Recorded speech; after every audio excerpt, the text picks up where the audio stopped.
السلام عليكم ورحمة الله. يلا بينا نبدأ نحل النموذج الثالث. السؤال الأول: اكتب ما تدل عليه كل عبارة من العبارات التالية. يقول لك ملح يتغير لونه من الأزرق إلى الوردي عند إضافة قطرات الماء. أنا عندي الملح اللي بيبقى لونه أزرق وبيتحول لوردي لما أضيف له مية هو كلوريد الكوبالت غير المتهدرج او اللامائي. يعني قلت لي كلوريد كوبالت لا مائي او كلوريد كوبالت غير متهدرج، الاثنين صح. تمام.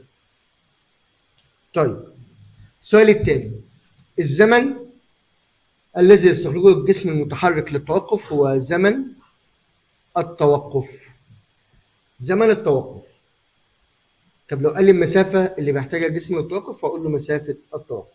استنى اكتب لك الاجابات على الشاشه. يبقى عندك ده كلوريد الكوبالت غير متهدرج، ده يبقى زمن التوقف. طيب يلا بينا السؤال اللي بعده. بيقول لك الشكل المقابل يوضح تكاثر احد الكائنات الحيه الناتجه عن طريق فرد ابوي واحد. ما نوع التكاثر؟ والله طالما قال لي فرد ابوي واحد يبقى ده تكاثر لا جنسي. طالما قال لي فرد ابوي واحد يبقى ده تكاثر لا جنسي. انما لو كان قال فردين ابويين يبقى ده تكاثر جنسي. يبقى انا هنا هقول له تكاثر لا جنسي لان ده بيتم عن طريق فرد ابوي واحد. هل التكاثر يتم بالانقسام الميوزي ام الميتوزي؟ والله طالما ده تكاثر لا جنسي يبقى اكيد هيتم عن طريق الانقسام الميتوزي، والابناء طبعا بيبقوا نسخه طبق الاصل من الاباء. ما اسم التطبيق المستخدم فيه الحفاظ على ثبات سرعه السياره؟ قول له مثبت السرعه. هي الاجابه في السؤال. بيقول لك التطبيق التكنولوجي اللي بيستخدم في ثبات السرعه، يبقى مثبت السرعه. مش محتاجه يا ابني، اصحى كده معايا. رقم 2: تسخين الأطعمة المعلبة بدون مصدر حراري. قول له العبوات ذاتية التسخين. العبوات ذاتية التسخين.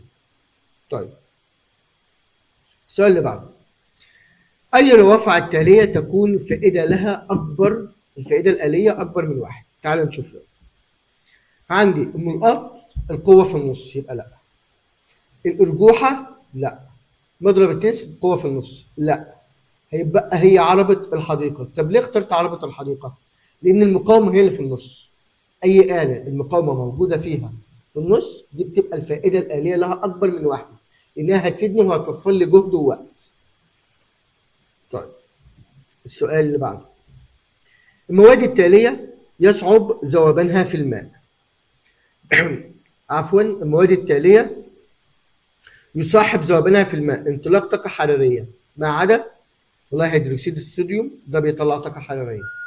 كلوريد الكالسيوم هيطلق طاقة حرارية. كربونات الصوديوم هيطلق طاقة حرارية.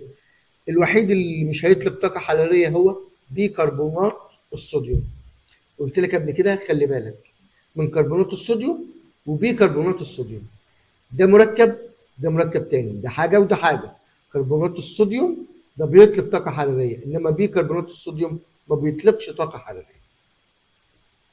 طيب السؤال اللي بعده: اذكر مثالا على آلة مركبة. انت ما عندكش غير آلة واحدة اللي هي الرافعة البرجية اللي هي الونش. 2: نبات له نورات مشطية بسيطة. والله عاوزت تقول الكرز تمام، عاوزت تقول الإيربيس تمام. اذكر استخداما واحدا لكل من كمادات فورية ساخنة. والله كمادات الضغط الفورية الساخنة بتخفف من الآلام المرتبطة بإجهاد العضلات. بتخفف الآلام المرتبطة بإجهاد العضلات. عوامات الأرصاد الجوية.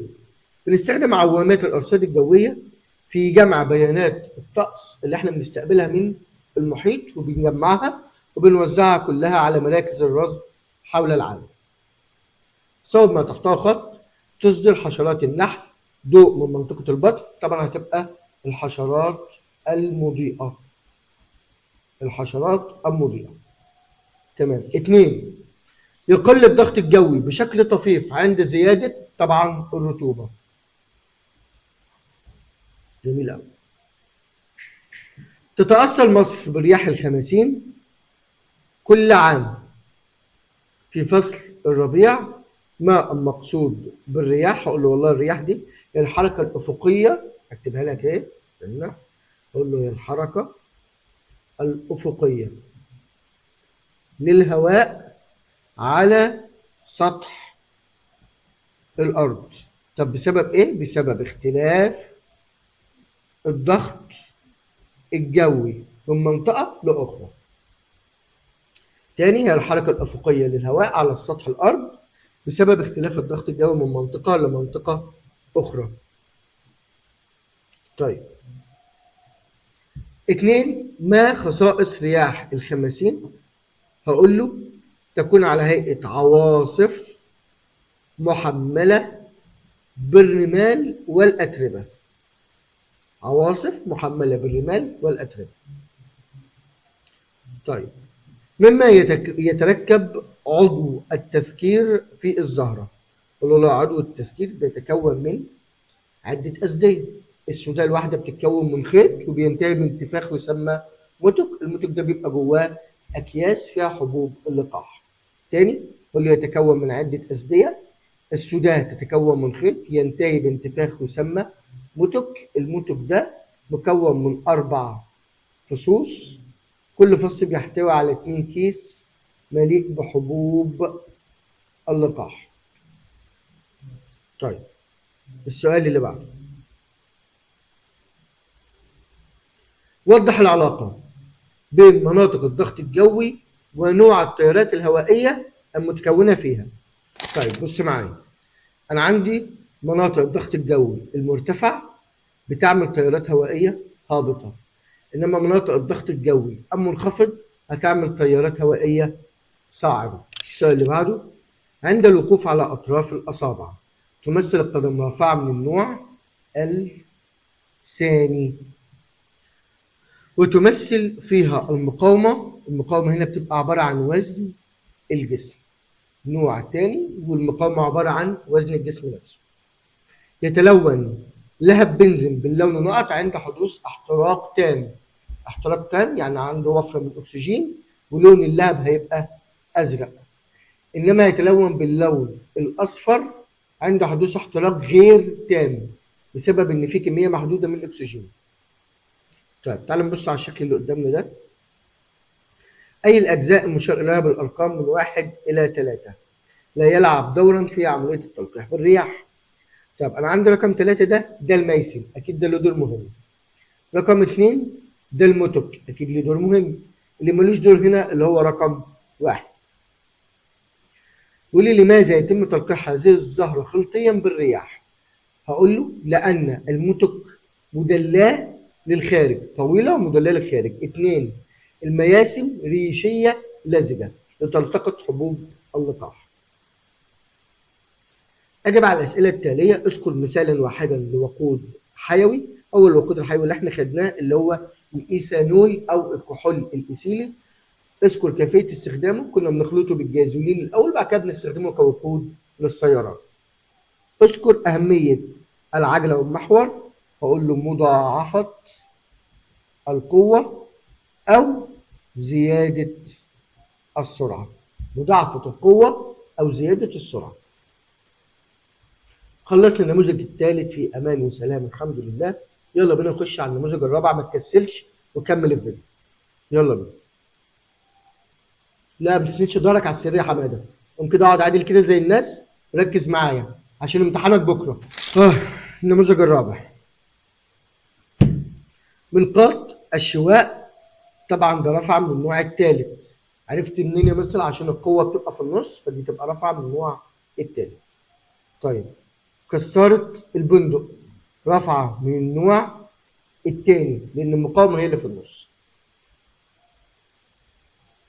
جميل. بص بقى على الرسم اللي عندك. يلا، ما اسم الجهاز اللي في الشكل؟ طبعا هقول له بارومتر، يستخدم في قياس الضغط الجوي. حدد رمز الشكل الذي يعبر عن حالة الجهاز عند قمة الجبل. والله عند قمه جبل اكيد هيبقى ده اللي هو اكس. طب ايه السبب؟ هو قال لك هو مع التفسير، لانه كلما ارتفعنا الى اعلى يقل الضغط الجوي وبالتالي يقل عمود الزئبق. السؤال اللي بعده، ماذا يحدث عند مضاعفه كتله الماده المذابه مع ثبات حجم المذيب؟ قل له تتغير درجة الحرارة بمقدار ثابت.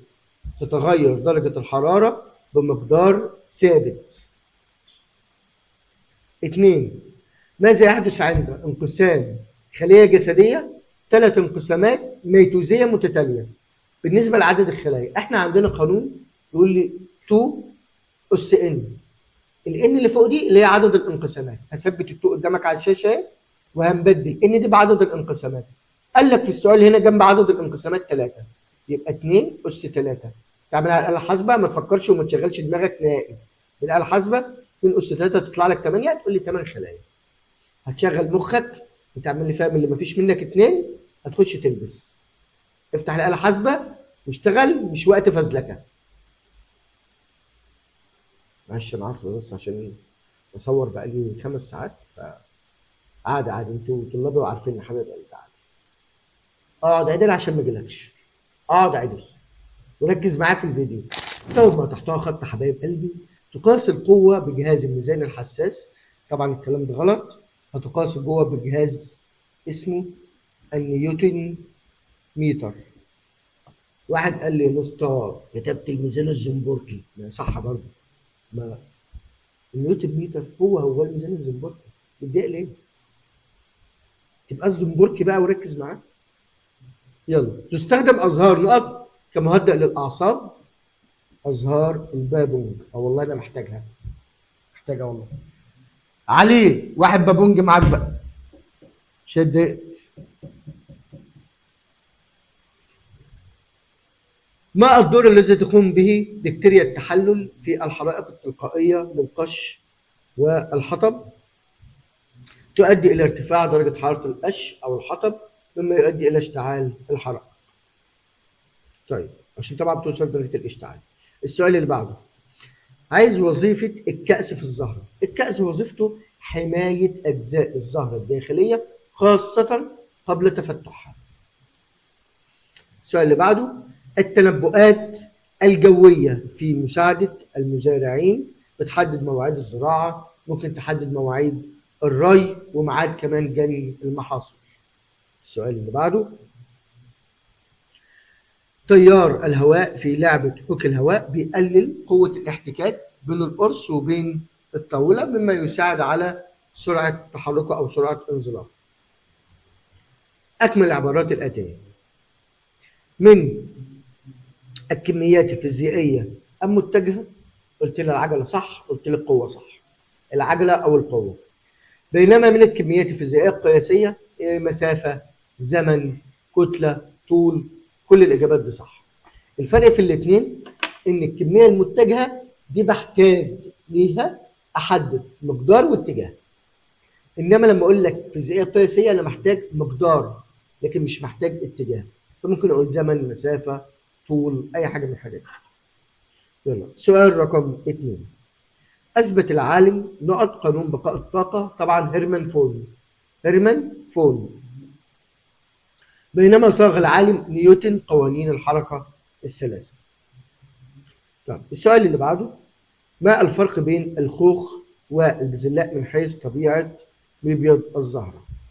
قول له والله أنا عندي هنا في الخوخ بيبقى عندي بويضة واحدة بس، إنما في البزلاء بيبقى عندي أكتر من بويضة أو العديد من البويضات أيا كان.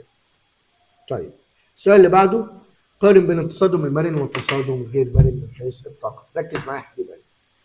التصادم المرن لا يحدث فيه فقد للطاقة، إنما التصادم الغير مرن يحدث فيه فقد للطاقة. ركز معايا كده اشرحها سريعا، يلا بينا. أنا عايز أعمل تصادم مرن، أنا عندي جسم واقف وجسم تاني نفس الكتلة متحرك بسرعة معينة. في التصادم المرن أول ما الجسم المتحرك يصطدم بالجسم الساكن هيقف مكانه، والجسم الساكن هيبدأ في الحركة بنفس السرعة عشان ما بيحصلش فقد للطاقة. إنما بقى لو جيت تقول لي تصادم غير مرن هقول لك لا استنى، الجسم ساكن أهو والجسم نفس الكتله ومتحرك. لكن عند الاصطدام الاثنين بيتحركوا مع بعض بنص السرعه، وهنا بيحصل فقد للطاقه في صوره طاقه صوتيه او حراريه او حتى تشوه في شكل الجسم. السؤال اللي بعده: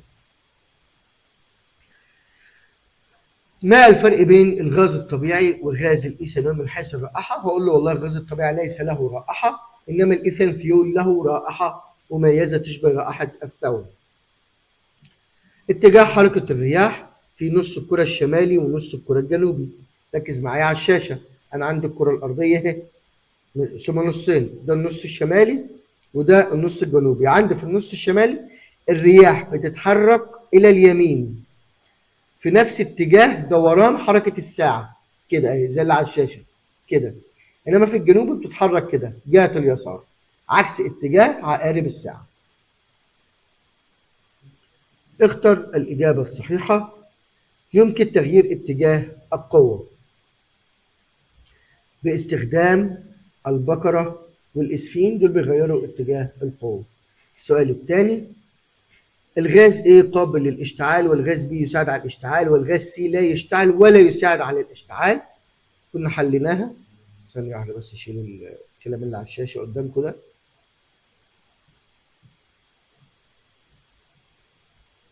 يلا بينا، استنى عشان احلها تاني معاك. ركز كده معايا. بص، انا عندي هنا الاختيار الاولاني بيقول لي ان A اللي هو الغاز A هيبقى هيدروجين. طيب الغاز B هيبقى ثاني اكسيد الكربون. بيقول لي B يساعد على الاشتعال، اكيد مش هيبقى ثاني اكسيد الكربون. يبقى الاجابه ايه؟ هعمل عليها اكس، هستبعدها، الاجابه الف. خش على ب كده، بيقول لي ان ايه اكسجين وسي هيدروجين. رحت ابص كده على سي لقيته لا يشتعل ولا يساعد على الاشتعال، اكيد ده لا، لان الهيدروجين بيشتعل بفرقعه. رحت ابص على الاجابه رقم د، بيقول لي ايه اكسجين وبي ثاني اكسيد الكربون. طبعا انا عندي الغاز ايه قابل للاشتعال، انما عندي الغاز بي بيساعد على الاشتعال، يبقى ده اكيد من ثاني اكسيد الكربون. ما بقاليش غير اجابه د، بس تعال نشوفها. بي ثاني اكسيد الكربون، بي يساعد على الاشتعال اكسجين، ايوه فعلا. طب سي ثاني اكسيد الكربون لا يشتعل ولا يساعد على الاشتعال، تبقى الاجابه د. انا عارف صيغه السؤال معقده شويه، بس هي لو فكرت فيها ما فيهاش حاجه. طيب اجب عن الاسئله التاليه. اذكر اعتقاد ارسطو بالنسبه لحركه الاجسام. ركز بقى معايا يا حبيب قلبي. ارسطو كان بيعتقد ان الاجسام المتحركه بتتحرك لان في قوه بتفضل تخليها تتحرك، لان في قوه بتفضل تخليها تتحرك. وده طبعا اعتقاد كان خاطئ، ان الاعتقاد الصح اجى قاله بعد كده العالم جاليليو ونيوتن، اكدوا ان الاجسام المتحركه تظل متحركه، الاجسام الساكنه تظل ساكنه، الى ان تؤثر عليهم قوه فتغير من حالتهم. طيب السؤال الثاني يقول لي ما العمليتان اكس وواي الموضحتان بالشكل المقابل الذي يعبر عن دورة حياة نبات زهري تعبان غلبان في تاني اعدادي؟ بص معايا، لو بصيت على عملية اكس هتلاقي النبات بالغ بقى بذرة او طلع بذرة، يبقى دي اكيد عملية تكاثر. طيب تعال نشوف واي، البذرة بقت بادرة، يبقى ده عملية انبات. ما سبب حدوث ظاهرتي نسيم البحر ونسيم البر؟ طبعا ده بسبب الحرارة النوعية للماء. ارسم مخطط الطاقة للتفاعل التالي بمصل الحرارة A زائد B يدي لي C زائد D. السؤال ده في منتهى الجمال، ركز معايا فيه. أول حاجة استنى بس أمسح لك اللي على الشاشة ده عشان نعيش ونتعايش كده مع بعض. هعمل لك زوم، يلا هعمل لك زوم يا عم، مش هستخسر، يلا. بص بقى معايا وركز قوي. أول حاجة هرسم محور رأسي، محور أفقي، س. المحور الرأسي ده الطاقة، المحور الأفقي هيبقى اتجاه التفاعل أو اتجاه سير التفاعل. طيب رحت أبص كده على المعادله اللي اداها لي، قال لي A زائد B يطلع C زائد D، وقال لي التفاعل ماس للحراره. ماس للحراره. انا عارف ان ماس للحراره تبقى الطاقه الداخله اكبر من الطاقه الناتجه. طيب ركز معايا، هعملها لك بلون مختلف اهو. هعمل كده، بعد كده هطلع التفاعل لفوق وانزل بيه لتحت. ايه اللي حصل في الشاشه ده؟ ثانيه واحده عشان هو بيرسم منحنى لوحده. هقف بيها لحد هنا. مش تمام زي الفل. ده هيبقى شكل المخطط البياني اللي بيعبر عن التفاعل. طب ليه؟ هقول لك ليه الوقت حالا. لان الجزء ده كده قلنا نعمل هنا كده خط وهمي زي ما اتعودنا في الحصه. من فوق اعمل خط وهمي كده، من تحت اعمل خط وهمي. هتلاقي الجزء ده، ركز على الشاشه، ركز على الشاشه.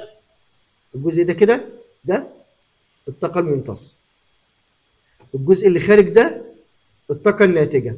لو بصيت هتلاقي الطاقه الممتصه اكبر من الطاقه الناتجه، يبقى ده تفاعل ماس للحراره. انما لو العكس، لو الطاقه اللي في الاول قليله واللي خارجه كبيره، يبقى ده تفاعل طارد للحراره. زي ما انا كده بطردك من الحصه.